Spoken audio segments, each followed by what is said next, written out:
एक particular material लाईफला जेव्हा तू कमी कमी होतो, ज्यावेळेला हे ॲडव्हान्समेंटमध्ये जातात त्यावेळेला काय होतं, तू आता मग अशी म्हणलास आयब्रो चक्रामध्ये आपण, तर त्यावेळेला तुझं इकडे एक गेटवे आहे, त्याला आपण सांभवी मुद्रा म्हणतो. तिथे सांभवीमध्ये हा गेटवे तुझा ओपन व्हायला सुरुवात होतो. द मुवमेंट ते ओपन होतं, तुझं एक स्पिरिच्युअल लाईफ सुरू होतं.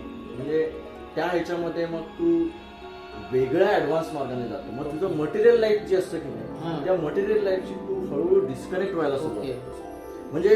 म्हणजे तुला काही गोष्टीतनं त्याच्यामध्ये इंटरेस्ट जातो, पण तुझं ह्या बाबतीमध्ये ऍडव्हान्स होतं. आता फॉर एक्झाम्पल सांभवी मुद्रा हे झाली की तुझं तो थर्ड आयचं एक आहे, त्याच्यामुळे तुझं हे चक्र ऍक्टिव्हेट होतं. त्या चक्रानंतर तुझं म्हणजे ह्या इथे एक रुद्रग्रंथी म्हणतो आपण, ती ॲडव्हान्स स्टेजमध्ये, म्हणजे तू स्पिरिच्युअल याच्यामध्ये हळूहळू जेव्हा सुरू होतो त्यावेळेला ती रुद्रग्रंथी पहिल्यांदा येते. नंतर तुझं नावल म्हणजे ब्रह्मग्रंथी सुरू होते आणि नंतर तुझं विष्णुग्रंथी.